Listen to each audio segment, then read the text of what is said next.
I've been geeking out about this since I saw the footage back in May. Yeah. The sequence when you are lifted up above that taxi cab and you're like hanging in midair. Yeah. How did you shoot that? Like, when you did that sequence, what did that look like for you? So I have a bit of help with the wire. Right. But what happens is they put the camera on a track that's sort of, so the car's like that, they put the camera on a track here, and they shoot the camera forward really quickly while they're filming at the same time that I jump.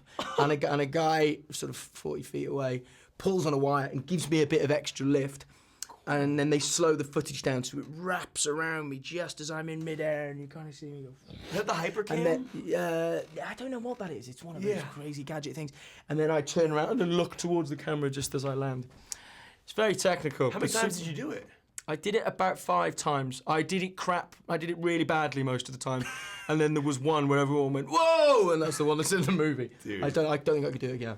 That shot's amazing. And then there's another really cool scene, this is in the trailer as well, where like you're fighting in like a slow motion, you flip on a guy, then flip around them. Yeah. That was sick too. That's insane. Is that wire work too? There's wire work that happens with these things because they kind of defy gravity a little bit. But yeah, you get a lot of help from wires and an incredible stunt team, and there was a great guy called Luke Scott who helped me out a lot with that bit. There's some great guys who work with us. Now, I was reading that Matthew Vaughn actually compares your character's arc to kind of what Luke Skywalker was going through in the series of Star Wars. Can you explain that? Like, I think it's interesting, like what Luke went through versus what Eggsy's going through. Like, do you see a comparison? Well, I like that because that suggests that I've got somewhere further to go with the badassery. Do you know what I mean? That in the third installment, I really become the guy. Yeah, I think that sounds right. I know Matthew's spoken a lot about comparing, this trilogy to Star Wars. He's humble, Matthew Vaughn. There is, I think there is that kind of trajectory of the green, wet behind the ears novice who becomes the real deal, the guy that Harry Hart saw in Eggsy hopefully will manifest towards the end of the third film, I hope. And I'm always curious about this when they make films and they do a rain sequence. So you're in this one shot. Man, it's so freaking cool. What is that like? I mean, are you just rain machines? Like you're sitting there holding that and thing also, up? there's far more water than there is when it actually rains, unless you're in a rainforest, because it doesn't register on camera in the same way. So that was the first night, that thing where me and Merlin are over the decimated Kingsman remains, and it's pouring with rain. Man, I was so cold. We had to go inside and stand by little heaters, and I couldn't feel my fingers. And in Crimea River, talk about first world problems in a bloody movie. It's fine, but it's cold at 3 a.m. That's really cool. Now, one thing I love about the film, obviously, the style is incredible. I want that orange tux. Yeah. Did you keep it? Do you keep any of the clothes? No. What? There's something quite cathartic about thinking you're never going to have to see them again after 6 months, because I spent 6 months in that very starched, stiff suit. The orange one? That was a cool suit. The orange tux you wear. Dude, you can buy them online, you know. They're like $5,000 or something like that. What do they cost? I think they might be something silly. Yeah.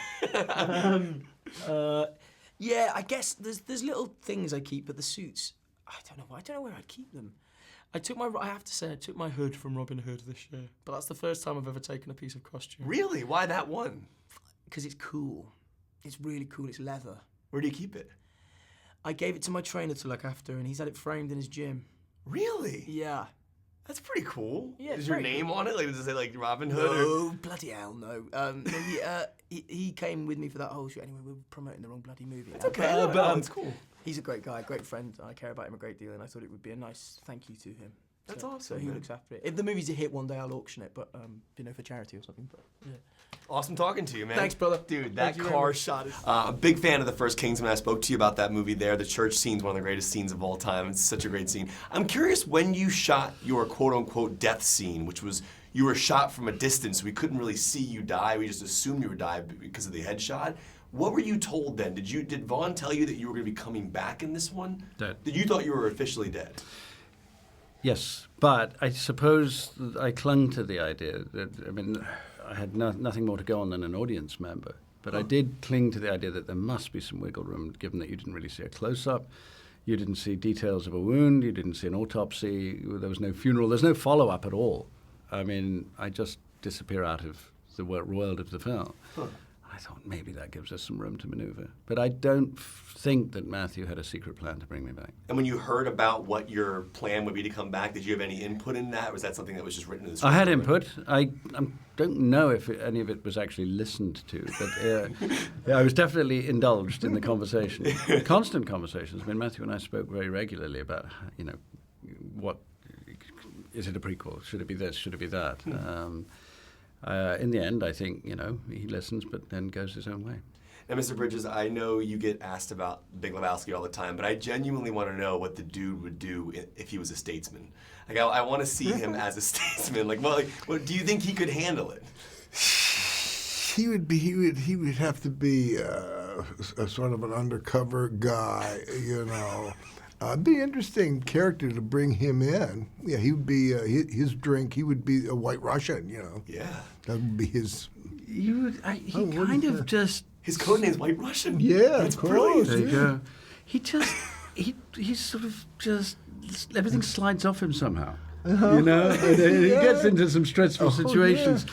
But somehow you'd think, everyone would trip over themselves and the dude would still be there, reclining somewhere. The church scene, as I mentioned, is one of the most iconic scenes. The way he did that and the way you did that with the continuous cuts, it looked like it was all one shot during those scenes.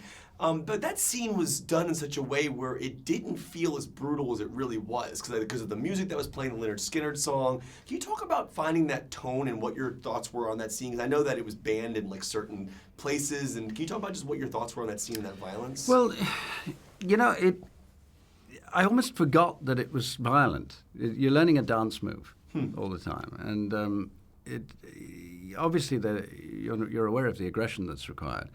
And part of it is purely choreographic. These are the moves. These are the physical moves. These are the mechanics. So you have to get in sufficient shape that you can do it. And, over the age of 50, that's more of a challenge than if you're 18.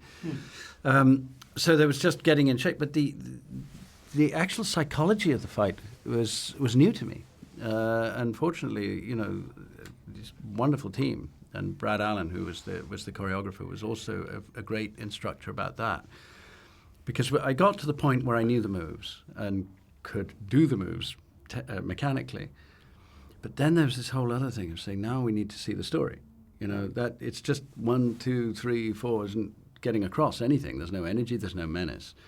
The rhythm of this is to do with what you're thinking. That's scary. That's making you angry. You need to protect that. That person you saw at the last minute, you've already clocked that. So that changes the tempo of things. And you start to build those things in, and you can feel then that it's alive and there's a story being told. And then you watch the movie and they add the blood. And they add the wounds and the CG, and you think, God, I was doing brutal things here. Pull a knife from someone's head. Yeah, this was just an arm going in the direction of my friend Tom over there. I didn't think I was disemboweling somebody in that moment. That reminded me of last question, just one word answer. Your favorite Colin Firth film and your favorite Jeff Bridges movie? I was so knocked out by Kingsman, but Single Man King's speech, but you, like you said, you nailed it, man. With that fight scene, when I saw that, I was so damn impressed. I mean, I'm in the biz. I know what that stuff takes. Beautifully executed, Favorite Bridges movie? I think it's The Fisher King has the edge for me. Ooh. Yeah. Nice one. It's a good one. I mean, we can all say Big Terry, Lebowski, it's Fisher Terry King. Gilliam, yeah. Good to see you guys. Thank you so much for joking around with me. It was Thank fun. you. That church scene is so incredible. All right, well, first of all, I think you handle violence very interestingly in your films. I think you strike these amazing tones where it can be absurd. You have like a gummy bear shooting up in the air in this movie at one point, and then you can look at the emotional violence you do in your films. Like you go back to Kick-Ass when she's going through in the POV, you have that John Murphy score playing there. Yeah. And I'm just curious about it as a director of striking different tones and violence. I mean, even the church scene can come across as like goofy or absurd and over the top, even though it could be violence in another way. Yeah. Well, my main inspiration for violence is Tom and Jerry. I genuinely don't like violent movies, and I wince when things are really like there's loads of blood and stuff. I'm like, I can't watch this. So I do, So if you look at my movies, it's very little blood, and it's fun. It's cartoon. It's we live in a violent world, so you don't need to see more horrible violence. It's just a punctuation and a style to make you laugh. And the church sequence, people genuinely were like Yeah. sort of laughing while the chaos was going on. And you know, in this film, there's a hamburger scene which you see people they're giggling as well as going, "Oh Christ, what are we laughing at right now?" So that I can't help. That's what I like to do with violence. I don't want it to be gratuitous or make you feel sick, because that's not my style. And music's such a big key factor to it too. Obviously, just Key factor to everything. Everything. You know, music is it's what takes it off the screen. I mean, I've been researching music recently, and I found out there's a hormone which is nicknamed the cuddle hormone, and it makes you feel just like it's not like dopamine. It's called octo something, and you first get it released in your system when your mother or somebody sings a lullaby to you as a baby. And that's why for me, explains why music's so powerful in movies. It just makes you feel it. It's really cool. Now, obviously, It's a powerful job. Yeah, and you've been working with Matthew since Stardust, which is a brilliant film. I love Stardust, and I always love seeing these actor and director pairings, because a lot of filmmakers will continue working with the same actor for a long time if they have a good experience. Can you talk about like what that's like in regards to how Matthew was with you on set of Stardust to now, and like how you've seen him grown as a filmmaker? But I just think he's been great throughout consistently. But as an actor, how has your rapport changed? I've said it before, but the best way you can describe it is it's like a dance. You know, when you learn a dance routine with somebody, you have to learn the steps. And when you've worked with somebody a number of times, you know the steps. You know how each other moves, and you understand. So you get that out of the way straight away. But what's been fascinating working with Matthew is the variety.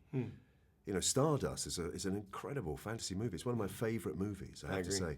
And then I always remember that day we were round at someone's house, I can't remember, and you came in with the opening scene of Kick-Ass, where the guy dives off the roof. I think we were around at Dexter's or something like that, and you came in and you went, have a look at this. Poker that night. Yeah. Yeah, do you remember? Yeah. And you showed, and I remember just my brain just flipped, because I'd been in this fantasy world with Matthew doing that kind of a movie, wondering what his next movie would be, and it was just, I mean, now it seems, perhaps not so amazing, but then it was just totally other. I thought he'd gone mad. I was like, hang on, what's this? Yeah. But the rest is history.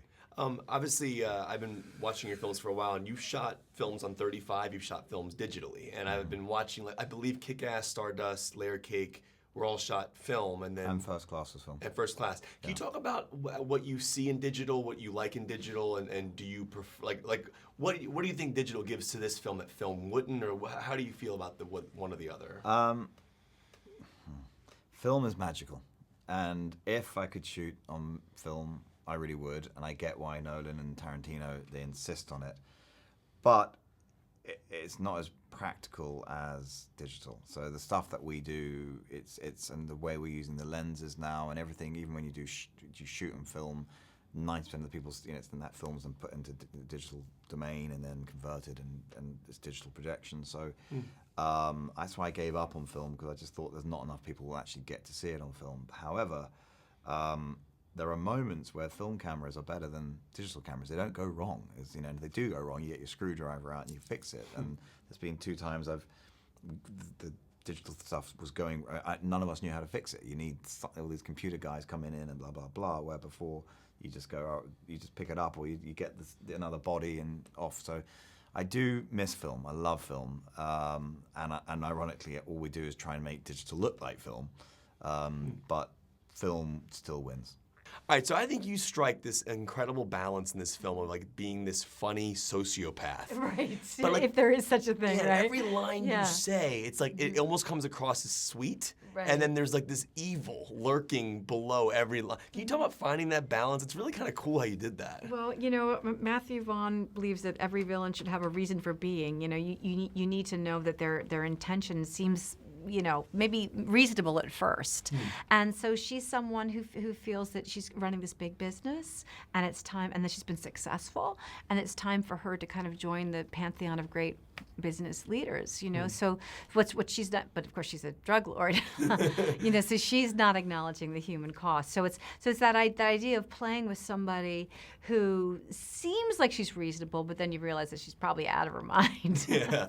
Now, it's interesting to me because all the filmmakers you've worked with in your career, it blows my mind. Alfonso Cuarón, the Coen brothers. Are there films you look back on that are there certain ones of yours that you just love? I'm sure you love a lot of movies, but are there ones that you're really, really proud of, specifically proud of? there's probably several actually. I've been really, really fortunate, and I've had it's kind of wonderful opportunities. So I don't know that And then sometimes I forget that I'll be like, oh, that one. Yeah. But the funny thing is that you do tend to kind of look forward in I think in any career rather than backwards. So you sort of forget what you've done. Yeah. All right, this is a weird question. I'm curious about the hamburger meat. Like that scene was so gross. Yeah. But I'm curious on set what they actually used to make it look the way it did. Was it just like what was that? It was plastic. Oh. Yeah. I don't. Yeah, it was some plastic thing. I don't know. I don't know what it was, but it was gross. Horrifying. Yeah. Now your character is in this incredible land, and they actually built a lot of this for you. And talk about as an actor having that realism there with you, because today there's so much green screen special effects. You talk about actually having practical things in front of you to act. They did a beautiful job with the set. I would have preferred that it be inside. That was the thing. I was like, oh, awesome. This is going to be this great, big, beautiful set, and we're in a soundstage somewhere, and they're like, oh, no, we built it on the back lot. And I'm like, what? Because it's London, so that means it's cold and it's rainy, and there's some days where we have to walk through all this kind of mud, and we were always sweeping things up, and I was like, okay. That being said, it was really great to be in that extraordinary environment. Now, I was just talking to Taron, and like there in the church scene in the first one, and then the Pedro sequence in this film, where there's all like this one continuous take, and it reminded me of Children of Men, only because that scene blew my mind. I know it's a different film, but that shot of you in the car, I know it would take forever to explain, but what did that look like for you? Were you really ducking out of the way?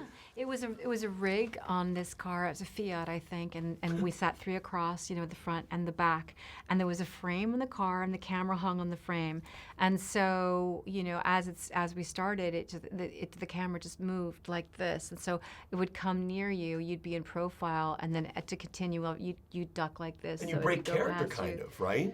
Do you have to? Well, it's like the thing about tactical stuff is that you have like a third eye, so you have to stay, and everyone's like that. You have to be in and out, and you have to know. It's like when you work with a Steadicam too. Like they might come past you, and I think what's kind of cool about movie making is that it is a team.